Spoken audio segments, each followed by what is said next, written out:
अस्सलाम वालेकुम ख़वातीन हज़रात।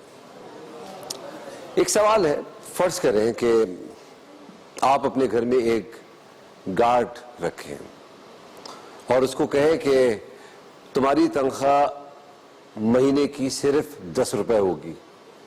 उसको कहें कि भाई तुम्हें खाने को सूखी रोटी दी जाएगी और उससे आप ये भी कहें कि तुमने सोना नहीं है, पूरी रात भी ड्यूटी देनी है और दिन में भी तुमने ड्यूटी देनी है।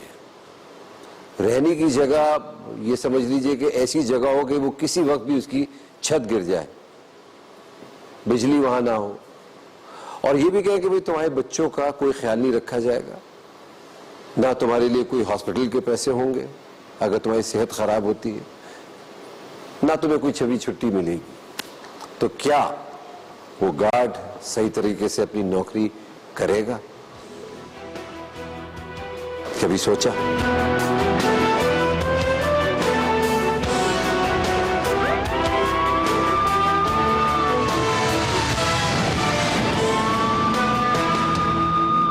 जो मैं शख्सियत को जो बुलाने लगा हूं, माशाल्लाह इनकी बहुत सारी अचीवमेंट्स हैं, बहुत ही रिस्पेक्टेड पुलिस ऑफिसर है। वो कहते हैं ना, once a police officer always a police officer. माशाल्लाह अगर इनकी मैं तमगात गिनाने लगूं आपको तो खत्म ही नहीं होते। हेड ऑफ इंटेलिजेंस ब्यूरो रह चुके हैं ये, आईजी सिंध रह चुके हैं, director general national police bureau रह चुके हैं, DG bureau of police research and development रह चुके हैं, कराची पुलिस चीफ रह चुके हैं, UN office on drugs and crime पे रह चुके हैं ये, PhD in white collar crime, और हिलाल शुजात और हिलाल इम्तियाज माशाल्लाह इनके मुल्क के।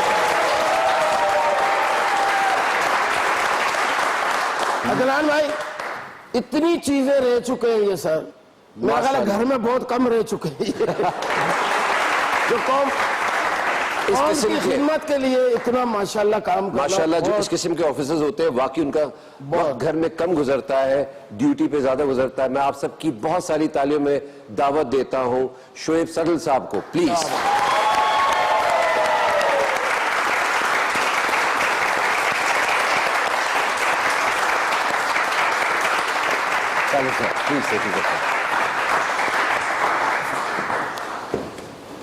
शोएब साहब माशाल्लाह आपकी जो अचीवमेंट्स हैं वो काबिल जिक्र तो है ही है, ये आसान काम नहीं होगा यकीनन। एक्चुअली ये है कि इनिशियली आई नेवर वांटेड कि मैं पुलिस ज्वाइन करूं, लेकिन बहरहाल कुदरत के अपने डेस्टिनी कंट्रोल ऊपर से होती है, मैं इस बात का बड़ा कायल हूँ। बिल्कुल सर जी, माजरत के साथ एक हमारी पुलिस है और एक आप अदनान भाई इंग्लैंड की, आपने तो पुलिस देखी होगी जाहिर है, कितनी अच्छी पुलिस होती है। ऑडियंस आप पुलिस को देख लो ना, आपको अपनी बीवी अच्छी नहीं लगेगी। मर्द पुलिस देख लो, इतने खूबसूरत, गाड़ी का दरवाजा खोलेंगे, एक्सक्यूज मी सर प्लीज, बंदा उतरता है बड़े प्यार से, लगता है कहीं कॉफी पिलाने लेके जा रहा है, उसको कोई दावत दे रहा है। एक हमारी पुलिस है माशाल्लाह, हाथ ही इस तरह, सॉरी सर, हाथ ही इस तरह डाल दिया ना जैसे समझ लो नियाज लंगर की देख में हाथ डाल चल रहे। ये तो अल्लाह का करम हो, हमारा एक दोस्त दिलान भाई बच गया बेचारा, पकड़ लिया उसको पुलिस वाले ने, पकड़ के उसको लेके जा रहा था, पुलिस वाले की नजर गई घड़ी पे, उसने छोड़ दिया। मैंने बोला क्यों छोड़ा? कह रहा मेरा ड्यूटी टाइम खत्म हो गया। सर माशाल्लाह आपने बहुत ही रिफॉर्म्स में काम किया हुआ है पुलिस के हवाले से। आपको डिफिकल्टीज क्या पेश आई इसके अंदर, प्रॉब्लम क्या है, इतने अरसे बाद क्यों रिफॉर्म की आपने सोचा, ये पहले क्यों नहीं सोचा गया? नहीं, मैं तो देखें जब से आया हूं तो कोशिश यही रही है कि जो ओल्ड ऑर्डर है उसको चेंज किया जाए।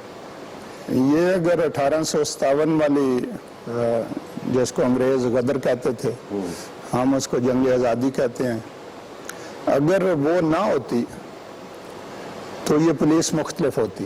बिल्कुल, यानी अब हमने जब ये पुलिस ऑर्डर नया बनाया था 2002 में, तो उसमें 20-25 उसकी जो है ड्यूटीज वो लिखी कि ये इसने करना।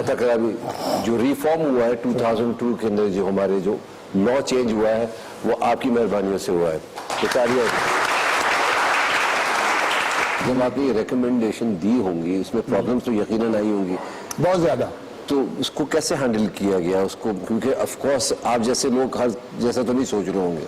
वो ये हुआ कि जी 4-5 साल लगे, उसमें बड़े प्रॉब्लम्स में से मुझे खास तौर पे गुजरना पड़ा, क्योंकि जो बाकी कुछ महकमे थे उनकी तरफ से प्रेशर आया कि जी पहले हमें भी साथ करेंगे तो फिर करेंगे। अब जब बहुत सारे महकमों को साइमल्टेनियसली आपने करना है तो वो अरबों में बिल बन जाता है, वो ना गवर्नमेंटों के पास होता है सो ना कुछ बनता है। लेकिन ये फिर क्रेडिट जाता है मोहतरमा को, जो कि पुलिस की जो उस वक़्त तकरीबन आप कह लें कि 125 साल की तारीख थी, उसमें चेंज आई। फातिल आज़ाद, हमने एक छोटी सी फिल्म बनाई पुलिस कॉलोनी में, हमने जाके हमने देखा कि वो पुलिस वाले कैसे रहते हैं, उनको क्या मुश्किल पेश आ रही है, किन हालात से गुजर रहे हैं वो। एक छोटी सी फिल्म बनाई है, आइए देखते हैं। ये रोब, ये दबदबा, ये दहशत ऐसे ही नहीं आती, इसके लिए खास ट्रेनिंग दी जाती है, ऐसी ट्रेनिंग जो सारी जिंदगी चलती रहती है। इन जवानों को दड़बे नुमा मकानों में रखा जाता है, जिनके दरो दीवार इतने खस्ता होते हैं कि आसानी से चाय में डुबोकर खा लिए जाएं। सिर्फ रहाश का मसला है, जो है इधर रहाश में प्रॉब्लम ज्यादा है, हिफाजत नहीं है, सामान जा रहे हैं सुबह को तो पता नहीं वापसी सामान होगा नहीं। इन बैरकों में हवादार नलकों का इंतजाम भी रहता है, हालांकि पानी की कोई कमी नहीं है। पानी का मसला है, सुबह के टाइम में जाते हैं उधर, फिर लाइन लगी होती है, जिस टाइम नंबर आ जाए उस टाइम ना लो। देखें ये खौफसूरत मनाजिर, ये गंदा पानी, ये कचरा, ये सब बिला वजह नहीं है। इंतजामिया ने ये माहौल इसलिए बना रखा है कि यहाँ रहने वाले सिपाही जब इस कॉलोनी से शहर का रुख करें तो वापस आने का दिल ही ना चाहे और 24 घंटे की ड्यूटी में लुत्फ आने लगे। फिर उस लुत्फ को मजीद बढ़ाने के लिए मजीद रास्ते पुलिस वाले खुद तलाश कर लेते हैं। आखिर इंतजामिया की तरह वो भी तो ज़हीन हैं।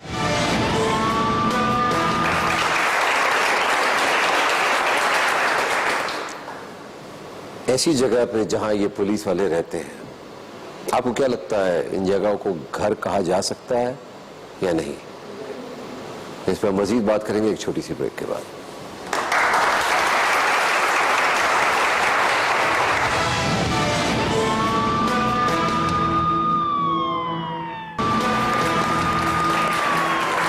ब्रेक से पहले हमने एक छोटी सी फिल्म देखी थी जिसके अंदर हमारे जो पुलिस एहलकार हैं वो किन हालात में रह रहे हैं, उनको क्या मुश्किलात पेश आ रही हैं।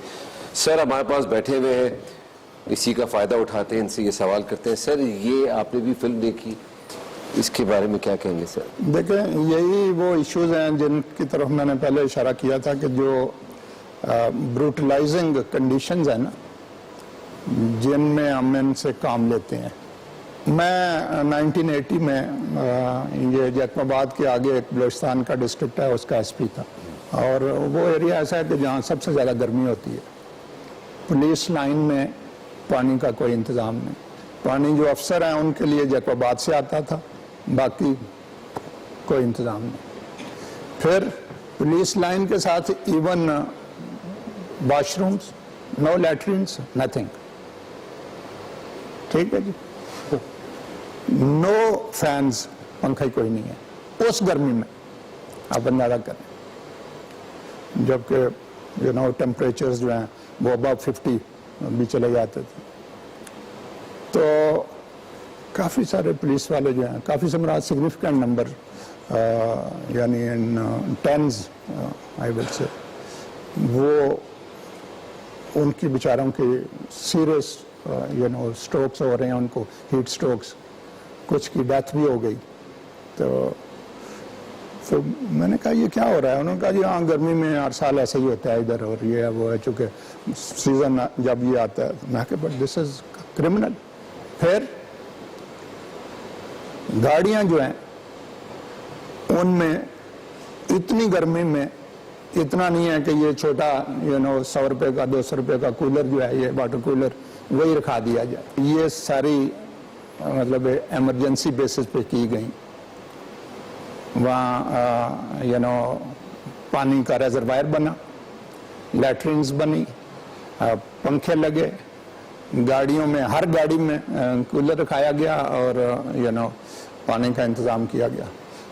अगले 2 जो हैं सीज़न गर्मी के, वो फिर मैं उधर ही था। I was there for almost 3 years और उधर से मैं फिर इंग्लैंड चला गया। There was not a single death. Sir ji, इनको अच्छी सी गन्ने दें जो अच्छी लगे इनको। इनके हाथ में गन्ने के बजाय आप लोगों ने तो गन्ने दिए मैं, और उस गन्नों से खुदा की कसम मैंने बिला वजह मासूम कुत्तों को पिटते हुए देखा यार। गली के कुत्ते। अब एक जगह पुलिस वाला खा रहा है, अपना अदनान भाई चने खा रहा था, मैंने देखा वो ठेले के नीचे कुत्ता लेटा हुआ है, चुपचाप बेचारा, वो किसी टेंशन में नहीं है, अपनी मस्ती में सोया हुआ है। रात को मैंने कुतिया को टाइम दिया, उसके बाद भी जाना है, वो अपनी थकन उतार रहा है, खाते खाते बिला वजह यूं डंडी मारे टम, वो गिरता हुआ बाहर निकल गया बेचारा। मेरे ख्याल में हम मजीद भी बात करते रहेंगे सर से, कंपैरिजन भी पूछेंगे। एक और साहब है जो इसमें हमारी मदद करेंगे बात करने में, बहुत मशहूर और बहुत ही मशहूर है, ये जज रह चुके हैं, रिटायर्ड भी हो चुके हैं अब, मगर इनकी वजह शोहरत तो एक वो है, दूसरी वजह शोहरत आपका मैं जब मैं नाम लूंगा तो आप पहचान जाएंगे। ख्वाजा नबी साहब को मैं जाऊंगा।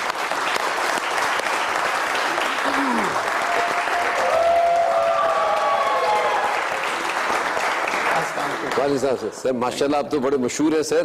क्या बात है ख्वाजा साहब, वालेकुम सर।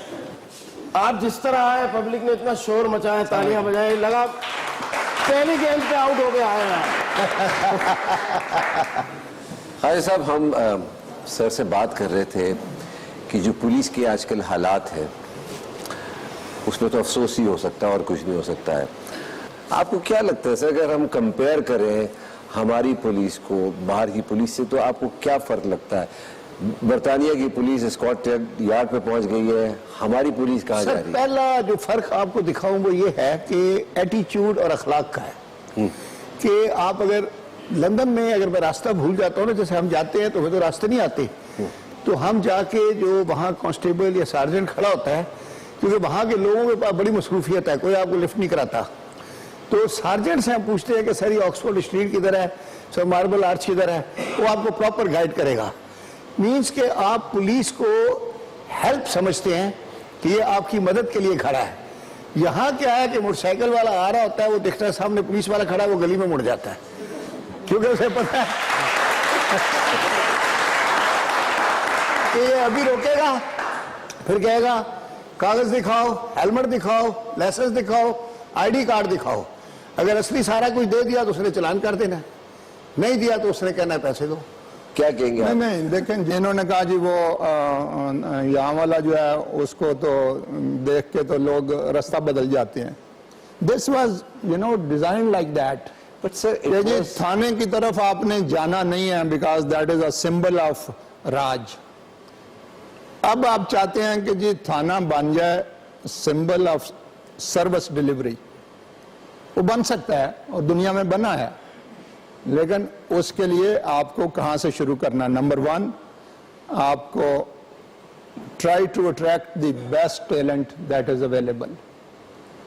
सर कैसे अच्छा होगा? नहीं, सुने ना, नंबर 1 उनकी भर्तियां मेरिट पे करें, चिट सिस्टम को आप खत्म करें, ठीक है। नंबर 2, उनको सही प्रोफेशनल ट्रेनिंग में डालें। नंबर 3, उनकी पोस्टिंग्स और ट्रांसफर जो हैं उनमें से ये जो इन्फ्लुएंस है उसको एक तरफ करें। ये तो मैं ऐसा लग रहा है ख्वाब देख रहा हूं। उनका जो कैरियर प्रोग्रेशन है उसको सही करें। They should become agents of rule of law, not agents of any MNA or MPA or Sardar or influential bureaucrat or for that matter businessman or whatever। क्यों नहीं हो रहा है? रुकावट 2-3 रुकावटें हैं। एक रुकावट है कि जी आपकी प्रायोरिटीज क्या है, कि आप फंड्स को उस तरफ लाना चाहते हैं कि जहां ये मसले हल हो जाएं और मुल्क का लैंड ऑर्डर ठीक हो जाए। तो सर जिम्मेदारी किन की ज्यादा, आवाम की ज्यादा है? नहीं, सबकी है, लेकिन सबसे ज्यादा तो फिर गवर्नमेंट्स की है जी जी। सबसे ज्यादा आवाम भी, सर मैं आपकी बात काट रहा हूँ, आवाम भी जो थोड़ा बहुत ताउन नहीं करती पुलिस के साथ। अक्सर मैंने देखा मेरे पड़ोस में अचानक सुबह कोई जुलूस निकलने वाला था तो पुलिस वाला खड़ा हुआ था, तो दरवाजा खोल के बड़ी भी बाहर निकले, उसको धक्का दिया, बोला चल बे हट यहाँ से, मेरा घर है, कोई लाइट बैक नहीं है, चल निकल। तो इस तरह का करना उनके साथ ये अच्छा नहीं लगता मेरे ख्याल में, जरा लोगों को भी अच्छा करना। नहीं, तरानों से ठीक नहीं होगा। पुलिस का फर्ज मदद आपकी, अगला मिसरा था करे दिल से उनकी मदद आप भी। तो मैंने कहा इनको कैसे पता चला कि हम दिल से नहीं करते? I think this is a serious issue. जी जी। करे दिल से उनकी मदद आप भी। देखें, अगर आपको पुलिस की जरूरत नहीं है तो पुलिस को खत्म कर दें। What is the issue? नहीं सर, लेकिन ये काम ना करें कि उनको, अब देखें, अव्वल तो थाने में गाड़ी नहीं होगी, अब भी ऐसे थाने हैं कि जिनमें लैट्रिन्स नहीं है, जिनमें पानी पीने का बंदोबस्त नहीं है। 25 से 30% थाने पूरे मुल्क में ऐसे हैं जिनकी कोई बिल्डिंग नहीं है। ये जो कुछ आपने दिखाया इससे भी बदतर है। हमारे एक और मेहमान है, मैं उनको बुलाऊंगा और फिर हम एक छोटी सी ब्रेक पे जाएंगे। ये एसएचओ भट्टी साहब है, इनसे पूछते हैं इनकी क्या तालीम है, इन्होंने कितना पढ़ा है। मगर मैं इतना जानता हूं, जब ये अपनी असल हालत में आते हैं तो बहुत ही कैंडिड और खरे सवाल करते हैं, किसी की परवाह नहीं करते हैं। मानी,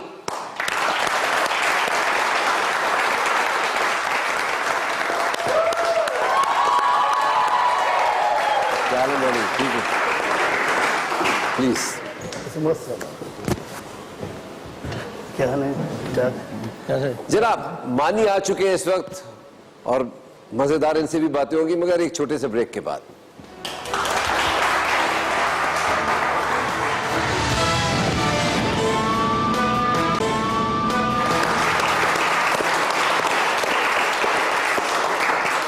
वेलकम बैक। हमारे साथ मानी आ चुके हैं और मानी माशाल्लाह एक बहुत ही मजेदार इंसान है, बहुत बहुत अच्छा इंसान है। और 8:30 बजे मानी का टाइम भी होता है। मानी मतलब रोटी। मानी को मैं एक अरसे से जानता हूं, बड़े सवालात इनके जहन में आते हैं और कमाल इनका ये है कि वो सवालात पूछ भी लेते हैं, किसी से डरते नहीं है, कोई शर्माते नहीं, और माशाल्लाह बहुत ही छोटे से अरसे में बहुत तरक्की इन्होंने की है। मानी जी, एसएचओ भट्टी भी आप रह चुके हैं। जी एसएचओ भट्टी रह चुका हूँ मैं। और वो ड्रामा मैंने कहा था, वो एक हम दिखते थे अंधेरा उजाला, तो वैसा करता तो मैं, फिर मेरा एक स्टाइल ही रहता, तो मैंने एक एसएचओ भट्टी कैरेक्टर बनाया। और उस कैरेक्टर का मसला ये था कि वो केसेस सॉल्व करता था, डिटेक्टिव टाइप का इंसान था, शेरलॉक होम्स से इंस्पायर्ड था, लेकिन वो एसएचओ था। तो उसके मसले वही थे कि थोड़े पैसे भी लेके, लेकिन काम करते थे आखिर में। वो मैंने किया 100 एपिसोड की करीब मैंने की थी वो वाली। अच्छा। और अभी उसी मोड में हूँ मैं, थोड़ा वेट बढ़ा हुआ मेरा। उसकी क्वालिफिकेशन और तनख्वाह कितनी थी? तनख्वाह नहीं होती थी उसके, पैसे होते थे अलग से। अच्छा, उसके पैसे अलग से पैसे और क्वालिफिकेशन क्या रही होगी? क्वालिफिकेशन भी कोई नहीं थी उसकी। वो उसका होता ये था कि वो लगा था किसी के थ्रू पैसे देके, और डिग्री तो बन जाती है यहाँ पे, आपको पता है, डिग्री मैट्रिक की, इंटर की, बीकॉम की, 25,000, 50,000, लाख, अब बढ़ गए पैसे बाय द वे। तो फिर ये भगाते हैं सीवीयू के पास, एक इनका टेस्ट होता है बेसिकली, उसमें भी ये नहीं गया था। वो सब उसका इनिशियली वो हर एपिसोड में दिखाया था कि वो किस तरह बना था। उस टेस्ट में भी उसने किसी और को भगा दिया था, वो बंदा जीत गया था। तो वो इस तरह की चीजें करते करते फिर वो एसएचओ बन गया था। और घर बड़ा नहीं बनाता था ये वाला, इसका ये था। बाकी मैंने एसएचओ के घर देखे हैं, इवन एसएचओ के घर डिफेंस में देखे हैं मैंने। क्या हुआ?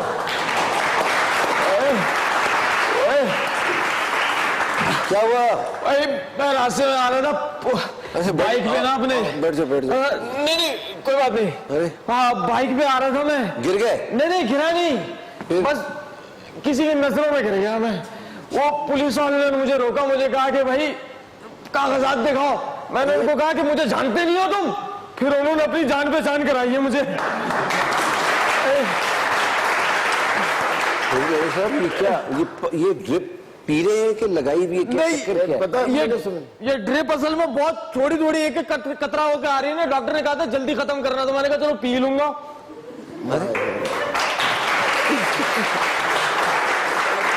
यार ये सॉरी, मैं तो हाथ भी भूल गया था, जख्मी ये वाला हाथ है।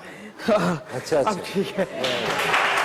कुछ पैसे वैसे तो नहीं दिए ना? हैं? पैसे वैसे तो नहीं दिए ना? नहीं, उन्होंने फिर मुझे बाद में दिए 250 रुपए, बोलो पट्टी करवा लेना भाई। तो बड़ा दर्द हुआ है। पट्टी करवाने के बाद अगर इसी हुलिये में हॉस्पिटल के बाहर बैठे रहते तो मेरा ख्याल 500-600 की दिहाड़ी भी लग जाती है। नहीं, वो भी हो गई थी। मैं जो सवाल करना चाह रहा था, एसएचओ की तनख्वाह क्या होती है सर, कि उसका घर डिफेंस में क्या वो बना सकता है? ख्वाजा साहब, सर आजा मिन फजल रबी हो तो कहीं भी बना सकता है। कहीं भी बना सकता है। देखिए बात यह है कि जिनके ऊपर इस तरह का फजल रब्बी है, जिसका ये इजहार कर रहे हैं, वो मतलब ये बातें असल में सीरियस बातें हैं, तो उनकी अकाउंटेबिलिटी होनी चाहिए। तो सर कहाँ है अकाउंटेबिलिटी? नहीं, बात सुने ना कि और उनकी अकाउंटेबिलिटी आम लोगों की निस्बत बहुत ज़्यादा स्ट्रिंजेंट होनी चाहिए, मिसाल बननी चाहिए, बहुत सवीयर होनी चाहिए, क्योंकि यस उनको एग्जाम्पल बनाना चाहिए। लेकिन आप क्यों नहीं कर पा रही है? वो वजह यह है कि जब एक सिस्टम आप ऐसा रखते हैं कि जिसमें 90-95% लोग जो हैं उसमें गुजारा नहीं कर सकते, तो इनके क्यों नहीं रिफॉर्म्स जो आपने बनाए थे वो दोबारा क्यों तब्दील कर अभी दिए? आप देखें ना, ये आए हैं ना जी। कभी आपने देखा है कि जी पुलिस वालों की जो मेडिकल फैसिलिटीज हैं वो क्या है? सर मुझे घर देख के अंदाजा हो गया होगा। नहीं, घर तो चंद एक लोगों की है ना जी। इस हॉस्पिटल में सिवाय एपीसी और एस्प्रिन के दूसरी दवाई कोई नहीं, कुछ नहीं है उधर, कुछ नहीं है। ना उनके बच्चों की एजुकेशन का कोई इंतजाम है, ना उनकी जो ट्रांसपोर्टेशन है उसका कोई इंतजाम है। इस पे कुछ ज्यादा पैसे नहीं लगते। आपको इन चीजों को एड्रेस करना है और फिर ऐसी स्ट्रिक्ट अकाउंटेबिलिटी लाएं कि जिससे मिसाल बने जो भी गड़बड़ करे। That is the way forward जिस पे कि आपको फोकस करना चाहिए। मुझे भी अभी अस्पताल में ना, अपने अस्पताल ले गए थे वो, मैंने कहा मेरे गले में छाले हो रहे हैं अंदर, वो पायडी ने एक लकड़ी पे लगा के अंदर ही डाल दिया। अरे वही था बस, और बड़ा हमारे पास यही होता है, हम अंदर का लगा देते हैं। कभी ये जो सडल साहब ने बातें की हैं ये हुकूमतों के सोचने की हैं, ठीक है ना। बजट लोगों ने नहीं देना, बजट हुकूमत ने देना है, वजीर खजाना ने देना है। जो देखें, जो सडल साहब ने बातें की हैं उन्होंने ये की हैं कि आप पुलिस का लिविंग स्टैंडर्ड इंप्रूव करें, ठीक है ना। जब आप उसका स्टैंडर्ड इंप्रूव करेंगे, उसके बच्चों की एजुकेशन का, उसकी हेल्थ का ख्याल रखेंगे, इन रिटर्न वो आपको बेटर डिलीवर करेगा। अभी ख्वाजा साहब, अभी सडल साहब से मेरी बात हो रही थी ड्यूरिंग द ब्रेक। तो मैं सडल साहब की बात मुझे जब मैंने कहा था रिफॉर्म्स में ऐसी क्या बातें थी जो बार बार मैं इनको मौजू पे लाना चाह रहा हूँ कि वो क्या बातें थी जिसकी वजह से दोबारा 1861 पे हम दोबारा चले गए। जो उन्होंने मुझे बातें बताई वो तो मैं हैरान हो गया, कभी हो ही नहीं सकता इसमें, तो वो तो करना ही था। सर कुछ पे रोशनी डालेंगे आप सर? जी, मैं आपको बता देता हूँ कि क्या बातें हैं जिसकी वजह से वापस हम चले गए 1861 में। एक नेशनल पब्लिक सेफ्टी कमीशन होगा, इंडिपेंडेंट, वो जिसमें सिविलियन भी होंगे, जिसमें सिविलियंस भी होंगे, आधे नहीं सारे सिविलियंस बल्कि। अच्छा, हाँ, सिवाय एक जो एक्स ऑफिशियो उसमें हेड था वो था इंटीरियर मिनिस्टर। ओके, बाकी सारे के सारे रिस्पेक्टेड सिविलियन। हाँ, 12 मेंबर थे, 12 में से 6 तो पार्लियामेंट के मेंबर थे, यानी आधे अपोजिशन के, आधे गवर्नमेंट के, और बाकी 6 मेंबर सिविल सोसाइटी के थे। और उसमें बल्कि ये भी किया कि 1/3 जो है वो औरतें होंगी ताकि एक जेंडर बैलेंस भी हो। तो ये 3 का पैनल बनाएगा और गवर्नमेंट सिर्फ उस पैनल में से आईजी लगा सकेगी। वाह, सबसे ज्यादा इतराज फिर इस पे आया, नहीं ये कैसे हो सकता है जी, ये तो गवर्नमेंट का इख्तियार है, वो जिसको चाहे लगा दे। देखिए, यही इख्तियार गवर्नमेंट को अब फोरगो करना है अपना, और इस पे इन सब का, चाहे कोई अपोजिशन में है चाहे कोई गवर्नमेंट में है, एक चार्टर पे साइन करने चाहिए इनको कि हम बाकी और जो कुछ भी करेंगे लेकिन पुलिस के काम में हम गड़बड़ नहीं होने देंगे, मुल्क ठीक हो जाएगा। ये पुलिस ही है जिसकी वजह से हम बाहिफाजत सुबह घर से निकलते हैं, शाम को घर पहुंच जाते हैं। ये बात लेकिन लग रहा है कि आप उनसे लिफ्ट लेते रहे हैं। अरे मैं आपको एक बात लेकिन मैं आपको बताऊं, एट द सेम टाइम जैसे हर महकमे में ब्लैक शीप्स होती है, हर जगह इस महकमे को भी बदनाम करने वाले लोग हैं जो कि कुछ तादाद में बढ़ गए हैं। जैसे सर चारपाई में या बेड में खटमल ज्यादा आ जाते हैं। लेकिन सर आज भी कुछ लोग ऐसे हैं जो अगर थाने में जाते हैं तो रिश्वत देते हुए डरते हैं कि पता नहीं क्या कर देगा कोई, डरते हैं लोग आज भी। ये नहीं डरिए होता है, मैं आपको बताऊं आजकल जो खाली जेब जाता है थाने में वो डरता है। यार मैं तो एक वाकया अभी अमेरिका में हुआ है मेरे साथ। मेरा बच्चा और मैं एक साथ थे, बेटा मेरा था, न्यू जर्सी में हमारा एक शो था, हम किसी के घर गए हुए थे। वो बच्चा गेम्स वगैरह खेलता है एक्सबॉक्स और प्ले स्टेशन पे, तो उसको 911 पता था कि पुलिस का बुलाया, तो उसने मस्ती में फोन उठाया और उसने 911 मिला दिया। मैंने कहा मुजम्मिल क्या कर रहे हो तुम? ये कहता है मैं 911 मिला रहा हूँ। मैंने यार बंद कर दो यार, आ ना जाए। ये बस इतनी सी बात हुई थी, उसने बंद किया और मैंने उनको बताया, वो अंकल थे वहाँ पे, वो हमारा खाना हो रहा था उस वक्त। मैंने अंकल ये इन्होंने इसने 911 मिला दिया है। फिर क्या कर दिया तुमने? कहते वो बच्चे ने मिला दिया। और ये बात हुई नहीं थी कि एक बेलवेजिटन और एक खूबसूरत सा नौजवान रिबन लगाए हुए, मतलब जिस तरह हम फिल्मों में देखते हैं वैसे ही स्लिम सा, वो आया। उसने कहा कि अभी एक बच्चे की कॉल आई थी यहाँ से, तो हमने बच्चे को कॉल कर दिया, ये बच्चा है वो। अब उसको यकीन ना आए आधे घंटे तक कि ये किसी मसले में, क्योंकि पाकिस्तानी देख ली उसने, पहली बात तो ये, उसको लगा ये बच्चा मसले में ही है। बच्चे को साइड पे लेके चले गए, बच्चा परेशान। उसने कभी पाकिस्तान की पुलिस को इस तरह रिएक्ट करते हुए देखा नहीं था। अब वो मुझे देख रहा है और वो जो हवन्नत था मुजम्मिल, उसकी वजह से पुलिस वाला समझा कि ये तशद्दुद कर रहे हैं बच्चे पे। वो ले गया, मैं बाहर की तरफ मैंने झांका, एम्बुलेंस भी खड़ी थी कोने पे। मैंने कहा भाई ये कौन लोग हैं यार, अजीब गरीब से लोग, सन की पागल से लोग जो है।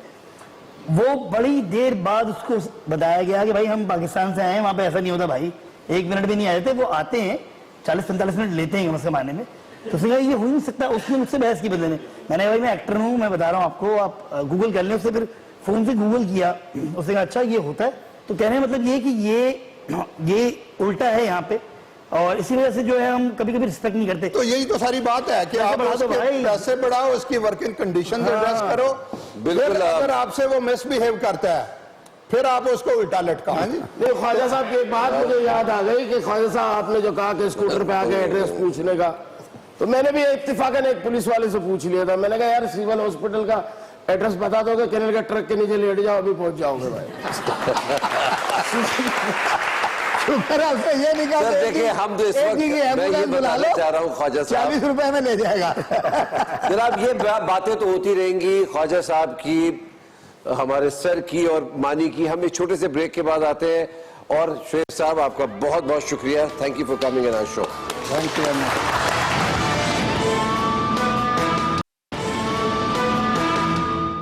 जिस मां का लाल चला जाए उसके गम का मदावा मुमकिन नहीं, मगर शहादत एक ऐसा मरहम है जो दुख पर फख्र का रंग चढ़ा देता है, और यही फख्र जिंदा रहने का सहारा बन जाता है। प्यार करता था, सब बेटों से ज्यादा प्यार करता था। उसकी बातें जब याद आती हैं तो नींद नहीं आती रात को। मगर मेरी कहानी तो अधूरी रह गई, कोई ख्वाहिश तो पूरी नहीं हुई। मगर मुझे ये भी फख्र है कि मेरा बेटा शहीद हुआ। ये इस खानदान की दूसरी शहादत थी। इस औरत ने पहले अपना शौहर और फिर अपना बेटा मुल्क पर कुर्बान कर दिया।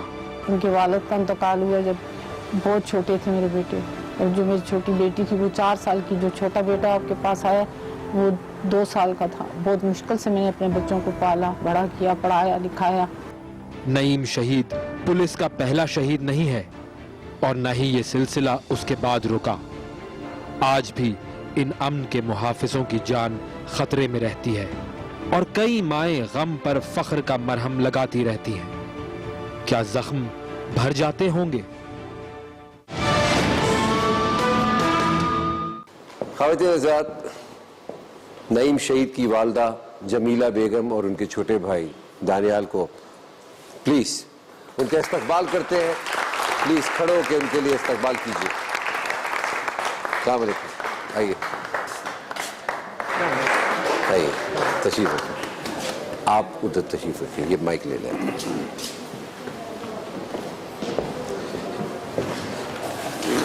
जी सो बताएगी हुआ क्या था? मेरा बेटा ड्यूटी पे जा रहा था, ड्यूटी पे गया, वापस घर आ रहा था तिब्बत सेंटर के पास, जहाँ राजा साहब को मारा है उसी जगह पे मेरे बेटे नईम शहीद कर दिया। So, ये नईम मेरे भाई को जो शहीद किया गया वो टारगेटेड था, यानी जी पहले जी से? जी, उस वक्त बहुत दहशतगर्दी थी, बहुत ज्यादा। पुलिस वाले को मार रहे थे, आम लोगों को भी कोई मार रहे थे। दुश्मनी, कोई नहीं नहीं, threats, कोई कुछ भी दुश्मनी नहीं? हमारी किससे दुश्मनी है? पुलिस में गया और शहीद हो गया। कितना अर्सा उन्होंने काम किया पुलिस में? वो तो शुरू ही था, तो काम तो खत्म हो गई कहानी। आपके शोहर भी पुलिस में थे? जी जी, मेरे पुलिस में। अब आपके ये दूसरे साहबजादे हैं, क्या इनको भी आप पुलिस में भर्ती करवाएंगे? जी ये हो चुके हैं, इनको लेटर नहीं मिला। अच्छा जी, जी। ये माशाल्लाह ये बैठे हुए हैं अदनान भाई। जी दादा साहब, कैसे आप? ठीक ठाक, अल्लाह का शुक्र। क्या करते हैं आप, क्या करना चाहते किया हैं? हुआ है, अभी मैंने एसएसयू की जो ट्रेनिंग के लिए मैंने अप्लाई किया है, तो वहाँ से अभी तक लेटर नहीं आया मेरा। जी। अच्छा, और आप पुलिस क्यों ज्वाइन करना चाहते हैं, क्या वजह क्या है? मैं पुलिस इसलिए ज्वाइन करना चाहता हूँ, मुझे सबसे पहले शौक है एसएसयू कमांडो का। पहले तो घर वाले मान नहीं रहे थे। भाई के बारे में कुछ बताएंगे अपने? भाई जब हमारे भाई शहीद हुए हैं, जब उस वक्त हम लोग छोटे थे, तो जब हमें खबर पता लगी है कि नईम भाई को 2 गोलियां लगी हैं, तो मुझे खुशी हुई, यार मैं दोस्तों को बताऊंगा कि मेरे भाई को गोलियां लगी हैं, फिर भी वो जिंदा है, ये वो। तो गोलियां जब उनको लगी हैं तो एक रात पूरी जिंदा रहे हैं वो। अच्छा, तो उसके बाद अभी जब उनकी कमी थोड़ी सी महसूस होती है तो बहुत दुख होता है। तो उनकी शहादत के बाद पुलिस ने कुछ ताउन किया आपके साथ? जी, पुलिस ने 6 लाख रुपए मुझे दिए और तनख्वाह के रुके हुए थे तो 3 लाख वो दिए, समझो 8 लाख रुपए मुझे मिला है, इंश्योरेंस का मुझे मिला है। ये आवाम का जो पुलिस वालों के साथ रवैया है, या पुलिस वालों का आवाम के साथ रवैया, उसके बारे में आपका क्या ख्याल है? पुलिस वालों का तो देखें, मैं ये पैगाम देना चाहती हूँ कि पुलिस वाले तो बहुत अच्छे हैं, अपनी जानों पे खेल जाते हैं, वर्दी की तौहीन ना करें, ये गलत सही बात बात है। है। अच्छी बात कर रहे हैं। कि पुलिस वाले जो हैं वो सब कुछ करते हैं, हर काम करते हैं, हर आगे होते हैं, हर जगह पे गोलियों के निशाने वो बनते हैं। पुलिस वाले के बारे में कोई नहीं सोचता कि भाई पुलिस वाले के साथ क्या होता है, वो किसी के बच्चे नहीं है। खातिन हज़रात, जैसे मेरे ख्याल में ये तो दुआ होनी चाहिए कि इस मुल्क से दहशतगर्दी ख़त्म हो। वाकई किसी भी माँ का लाल किसी भी हवाले से नहीं जाना चाहिए। खैर, आपके बेटे को तो शहादत हासिल हुई है, मगर दिल तो यही चाहता है कि आज नईम साथ होते तो कितनी खुशी की बात होती। आज उनकी शादी हुई होती, उनके बच्चों के साथ आप खेल जी, रहे होते। मंगनी हुई थी उसकी। Khwaja Sahab, thank you so much for my coming. Pleasure sir. And मैं हमेशा मानी का फैन रहा हूँ। और भाईजान, आपसे तो मेरी सख्त हमदर्दियाँ हैं। आपने जिस तरीके से ड्रिप का इस्तेमाल किया है आप इसी तरीके से इस्तेमाल ना करें। मेरी दुआ है कि आइंदा आपको कोई ऐसे पुलिस वाला ना मारे। बस दुआ कीजिएगा भैया। अगले हफ्ते तक के लिए इजाज़त दीजिए। नए लोगों से मुलाकात होगी, नए ऑफिसर्स से मुलाकात होगी। खुदा हाफिज़।